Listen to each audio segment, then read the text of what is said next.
예, 오늘 말씀의 제목은 왕으로 오시니, 왕으로 오시니. 지난 시간 우리는 동방 박사는 자기의 지식과 시간과 물질과 정력과 모든 생명을 다해서 예수님을 경배하러 오셨다. 하나님께 이 모든 것을 바쳐드리는 것이 가장 크게 기뻐하고 기뻐하였더라. 큰 기쁨이었다는 것을 우리가 공부했는데, 그러면 그 동방박사가 그렇게 모든 것을 드리고 그렇게 기뻐하셨다면은 그 왕은 누구신가? 누구시기 때문에 그와 같은 큰 희생을 드리는 것이 가장 크게 기뻐하고 기뻐할 수 있었겠는가?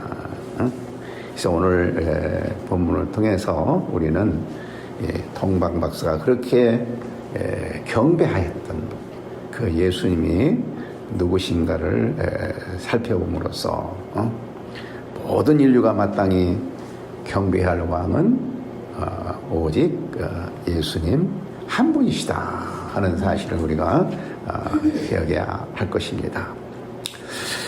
첫째로 그는 이 죄악에서 해방시켜 주신 분이다. 동방박사가 경배했던 그 예수님은 우리를 죄악에서 해방시켜 주신 분이다. 오늘 본문에 보면 그 예수님이 태어나자마자 헤롯이 그를 죽이려고 하여서 그 애굽으로 피난을 가지 않으면 안 되었어요. 그런데 이 피난 가신 것이 예수님이 애굽으로 피난 가신 것이 영적인 큰 의미가 있어요. 그래서 오늘 14절 16절에 이렇게 기록해주고 있죠. 요셉이 일어나서 밤에 아기와 그 어머니를 데리고 애굽으로 떠나가 헤롯이 죽기까지 거기 있었으니는 주께서 선지자를 통하여 말씀하신 바 애굽으로부터 내 아들을 불렀다 함을 이루리라 함이라. 애굽으로부터 내 아들을 불렀다 함을 이루리라 함이라. 이것은 놀라운 하나님의 구원의 사건을 예언하게 되는 것입니다. 과거 하나님께서 노예 생활을 신음하던 이스라엘 백성을 애굽에서 건져내셨듯이 피난 가셨다가 다시 돌아오신 예수님의 걸음은 사탄과 죄의 노예로부터 신음하는 우리를 반드시 구원해 내시겠다는 하나님의 강력한 뜻이 숨어 있습니다. 오늘 우리 인생의 참된 불행과 고통은 어디서 오는가? 많은 이들이 환경이나 경제적인 문제, 사람과의 관계 등의 문제에서 원인을 찾지만 우리가 겪는 모든 다툼과 상처, 가정의 파탄과 인생의 실패, 그리고 그 실패의 그 근본에는 죄가 자리를 잡고 있습니다. 정욕과 탐욕과 거짓과 거친 성품, 그리고 하나님을 거역하는 위선과 불순종이 우리의 영혼을 갉아먹고 삶을 파괴하게 되는 것입니다. 그러나 안타깝게도 이 무서운 죄의 사실을 인간의 노력이나 의지로는 결코 끌어낼 수가 없어요. 아무리 발버둥 쳐도 죄의 중병에 걸린 우리는 스스로 빠져나올 수가 없는 것입니다. 그렇기에 우리에게는 오직 한 분 참된 의사이신 예수 그리스도가 필요한 거예요. 예수님께서 우리를 이 죄의 노예 상태에서 해방시키기 위하여 하늘의 영광의 보좌를 부르시고 이 땅에 오셨습니다. 그리고 십자가에서 그 값진 보혈을 흘려주심으로 우리의 모든 죄값을 대신 처리해 주셨습니다. 이제 우리는 그 보혈의 능력을 온전히 의지합시다. 우리를 괴롭히는 죄악의 중독과 깊은 상처를 오직 예수 그리스도의 십자가 앞에 내려놓아야 할 것입니다. 성령께서 이 시간 우리에게 회개의 영을 부어주셔서 십자가의 사죄의 은혜를 깊이 체험하고 죄에서 자유케 되는 역사가 일어나기를 간절히 기도합니다. 아멘. 두 번째로 예수님은 참된 위로자가 되신 거예요. 참된 위로자가 되신 거예요. 헤롯은 동방박사들로 하여금 왕으로 낳으신 아기 예수를 찾으면 자기에게 알려달라고 부탁을 했죠. 겉으로는 자기도 경배하겠다고 말은 했지만 속으로는 그 아이를 죽이려는 속셈을 가지고 있었습니다. 그러나 이 속셈을 너무도 잘 알고 계신 성령께서는 동방박사들에게 지시해서 헤롯에게 알리지 말고 멀리에 떠나게 하셨어요. 이 헤롯은 박사들에게 속은 줄 알고 심히 노하여 사람들을 보내어서 베들레헴과 그 모든 지경하는 사내 아이를 박사들이 자세히 알아본 그 때를 표준하여 2살부터 그 아래로 다 죽였다고 그랬어요. 얼마나 잔인합니까? 얼마나 잔인합니까? 2살 아래의 어린 남자아이들을 다 죽였던 거예요. 다 죽였어요. 이 헤롯의 간악한 행위로 말미암아 아이들을 잃게 된 여인들은 얼마나 슬펐겠어요. 얼마나 슬펐겠어요. 눈에 넣어도 아프지 않은 어린 자식을 하루아침에 잃어버린 부모들의 슬픔과 통곡은 무엇으로도 채울 수가 참으로 어떤 것으로도 위로할 수가 없었어. 우리 가끔 베스컴에서 참 어린 딸을 무자비하게 그 죽임을 당한 어린 딸을 듣는 그 부모들의 얘기가 참 텔레비에 나오죠. 그 나쁜 애가 누구죠? 하지만 신문에 그 텔레비에 나오기만 하면 볼 수가 없어요.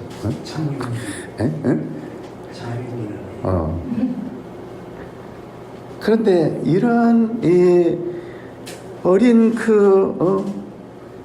아이를 잃은 이 엄마들의 슬픔이 얼마나 큰 것인가. 근데 마태 사도는 이 비극적인 사건을 전하면서 선지자 예레미야의 예언을 인용하고 있어요.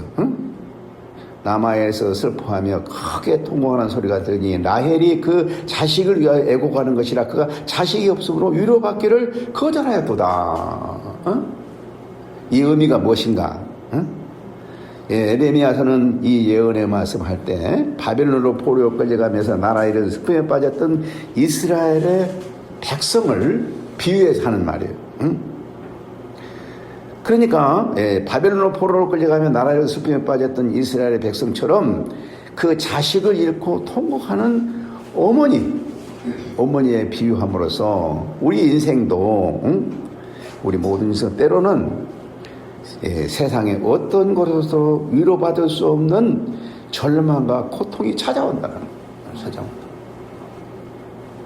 갑작스러운 사업의 보도, 직장 상실, 참 자녀를 잃음, 여러 가지 인간관계에서 오는 큰 고통이 우리의 넋을 놓고 절망하게 만드는 것이에요. 그럴 때 대부분의 사람들은 거기에서 절망하고 낙심해서 운명주의자가 되어가지고 나는 더 이상 삶의 의미를 찾지 못하겠다 생각을 해요. 내가 7살 때 우리 아버지 형제들, 우리 아버지, 우리 큰아버지, 또 작은아버지, 고모 4사람이 있었어요. 근데 다 우리 할아버지 한갑때 아들을 낳았어요. 다 한갑때 아들을 낳아가지고 다 이름이 갑자가 들어가요. 저는 가포예요, 이름이. 가포, 용갑이, 창갑이, 뭐 이런 갑자 이름을 줬어요. 근데, 큰 아버지의 아들 이름이 창갑인데, 7살 때, 시골에서는 은행이 있잖아요. 은행을 꽈서 구워 먹으면 너무 맛있어요. 은행을 너무 많이 먹어 죽었어요. 그래가지고, 우리 큰어머니는 우리만 보면 막 질색을 해요. 이놈들아! 왜 내 앞에 보여? 우리가 보이기만 보이면 자기 아들이 생각이 나가지고 큰어머니 앞에 가지를 못했어요. 지금 생각하면 그 고통이 얼마나 큰 고통이었겠는가. 근데 상황은 다르지만 다 누군가가 견딜 수 없는 큰 고통을 당하고 있는 사람들이 이 세상에는 많이 있어요. 그런 사람들을 위해서 준 메시지예요. 그래서 에레미야에 보면 너희 눈물을 금하라. 너희 최후의 소망이 있을 것이다.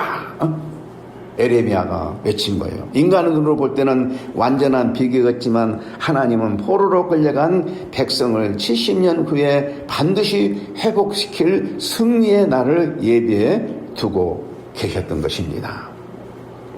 우리가 당하는 슬픔과 시련도 마찬가지입니다. 눈앞의 아픔만 보면 길을 잃고 낙심하지만 우리를 구원하신 예수 그리스도는 절망 속에서 우리에게 찾아오시는 진정한 위로자가 되십니다. 그러므로 고통 앞에서 낙심하거나 하나님을 원망하며 돌아서지 맙시다. 우리의 좁은 시야를 넘어 더 크고 기쁘신 하나님의 손길을 바라봅시다. 십자가에서 우리의 모든 죄와 슬픔을 대신 짊어지신 예수님을 우리가 의지하게 될 때 하나님은 시련을 넘어 상상할 수 없는 큰 은혜의 소망의 길을 열어주십니다. 어려움을 만날 때마다 좌절되신 성경으로 돌아갑시다. 성경에 나오신 하나님을 만납시다. 세상은 우리에게 진정한 위로를 줄 수 없지만 성경에서 말하는 우리 주 예수 그리스도 안에는 반드시 위로가 있고 회복의 역사가 있습니다. 그 주님을 온전히 바라보며 승리하는 성도가 됩시다. 우리 예수를 믿는 사람들까지도 고통과 힘든 것이 있을 때 좌절하고 낭망하지 말고 우리는 정말로 위로받기를 거절했던 나의 같은 가운데서 하나님의 위로를 경험하는 우리의 위로자 예수님을 붙들고 의지하시기를 바랍니다. 세 번째로 그런 가장 미천한 자와도 함께 하신 분입니다. 헤롯이 죽은 후에 주의 사자가 요셉에게 현몽하여 아기와 이의 모친을 데리고 이스라엘 땅으로 가라고 지시했습니다. 요셉이 그들을 데리고 이스라엘 땅에 돌아왔을 때 또다시 꿈을 통해서 지시함을 받아 나사렛에서 살아라 그랬어요. 그래서 이 사실을 마태는 구약의 예언의 성취라고 그랬어요. 그래서 23절에 보면 나사렛이란 동네에 와서 사니 이는 선절하신 말씀에 나사렛 사람이라 칭하리라 하심을 이루려 하심이라. 나사렛이라는 이름의 뜻은 히브리어는 나체르라는 말인데 그 뜻은 배임받은 나무 덩굴에서 나온 싹이라는 뜻이죠. 배임을 받으면 그 나무 덩굴 싹이 나오죠. 그거 얼마나 무가치한 거예요. 응? 그건 뭐 어디에 썼겠어요? 응? 아무 쓸모없는 싹입니다. 이름 그대로 나사렛이라는 동네는 큰 도로에서 멀리 떨어져 있는 산중에 있는 아주 조그마한 마을이에요. 조그마한 마을. 응? 그래서 나사렛 사람이라 그러면 아주 좋은 사람들, 볼품없는 사람들. 그래서 이제 빌립이 나다나엘에게 나사렛 예수라 그러니까 나사렛에서 무슨 선한 것이 날 수가 있겠느냐 그랬죠. 응? 이처럼 멸시받은 시골 마을에서 30년 동안 예수님은 사셨습니다. 하나님 나라의 황태자이신 예수님은 가장 낮은 자리에서 이제 인간의 고뇌와 아픔을 당하시면서 사셨어요. 그러므로 예수님은 어떤 미천한 사람도 다 이해하시고 어떤 사람도 다 받아주신 분입니다. 이처럼 겸손하신 예수님은 정말 복받아 드릴 사람이 아무도 없어요. 우리는 때로 잘나고 신분 높은 사람 앞에 가면 기가 죽고 주눅이 듭니다. 세상은 스펙과 신분으로 사람을 차별하고 유화감을 줍니다. 참 우리 여러분도 다 그런 경험을 했을 거예요. 인생은 살아가면서 정말 깊은 열등감과 좌절. 나 같은 사람은 누가 알아주는가? 사람들에게 멸시받고 무시받고 사는 것처럼 고통스러운 것이 없어요. 많은 사람들이 이러한 경험을 하고 있어요. 이런 경험을. 많은 사람의 경험을. 그러나 그때에도 예수 그리스도는 결코 우리를 외면하거나 차별하지 않습니다. 하늘의 황태자이신 예수님은 가장 낮고 미천한 이 땅에 몸소 내려오셨습니다. 그분은 어떤 높은 벽도 부담도 없이 누구든지 다가올 수 있도록 스스로 낮추셨어요. 그래서 예수님이 계신 곳에는 세상의 조건이나 신분으로 인한 부자애가 없어요. 우리가 예수님을 정말 바로 깨닫게 된다면 우리는 열등감이나 좌절이나 낙심할 것이 전혀 없는 거예요. 전혀 없는 거예요. 어쩌면 우리는 인간과 비교해서 가장 낮은 자리에 있고 볼품없는 자이고 세상 사람에게 인정받고 있는 그 상태가 예수님을 만날 수 있는 절호의 기회가 되는 거예요. 여러분. 많은 사람들은 낙심과 좌절과 절망한 순간에 운명주의에 빠져가지고 그 속에서 계속 구렁텅이에 빠져들어가기 때문에 인생이 고통스러운 것이지, 내가 다른 사람에 비해서 가진 것도 없고 자랑 것도 없고 가장 부끄럽고 슬픈 그 자리가 하나님께서 나로 하여금 예수님을 깊이 만나게 해서 요셉과 같은 사람으로 만드시기 위한 하나님의 섭리와 하나님의 주권이라고 생각해 보세요.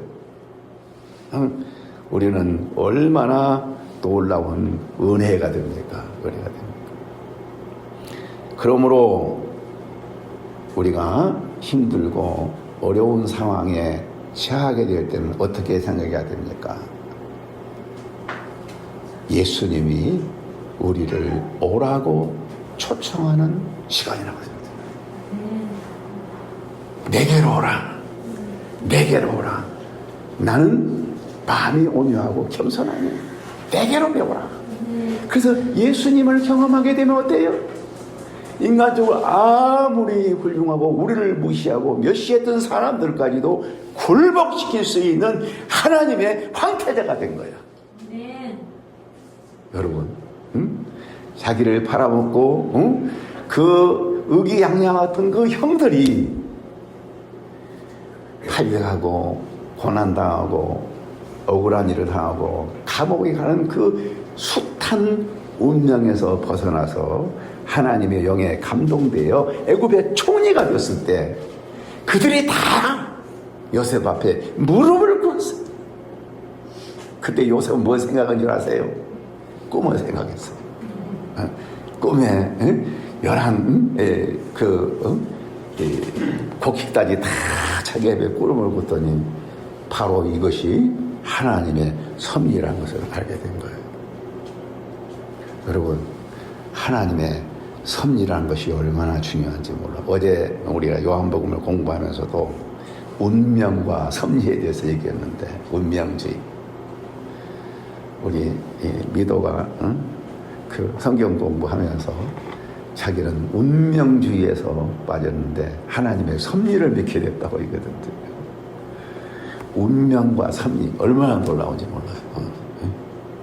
우리가 고난과 역경과 멸시와 좌절 가운데 있을 때 운명주의에 빠지면 영원한 구렁텅이에 빠질 수밖에 없지만, 그것은 바로 우리로 하여금 하늘의 황태자를 영접하고 하나님의 영에 충만한 사람으로 살게 할 수 있는 절호의 기회가 되는 거예요. 절호의 기회가 되는 거예요.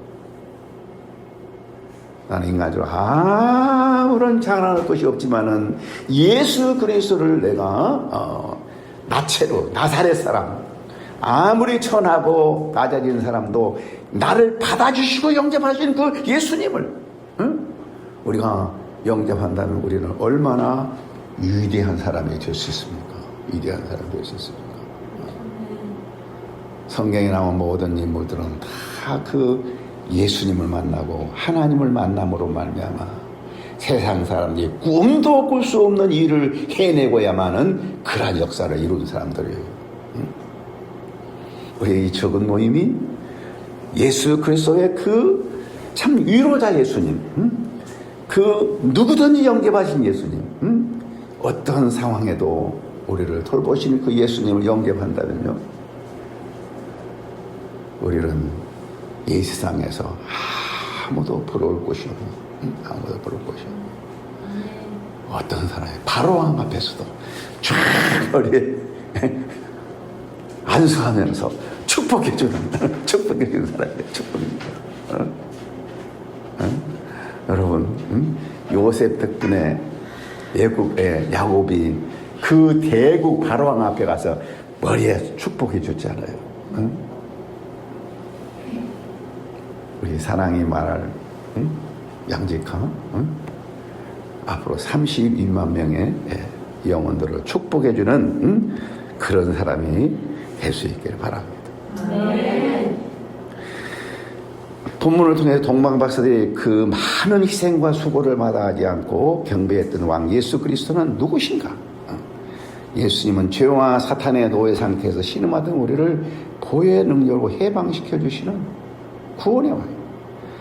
둘째, 세상 그 무엇으로도 이루어갈 수 없는 슬픔과 시련 속에서 우리를 다시 일으키시는 참된 위로자만이 되시고, 셋째로 낮고 미천한 나사라는 땅에 가시며 우리의 아픔을 친히 체결하시고 조건 없이 모든 자를 품어주시는 겸손과 사랑의 왕이십니다.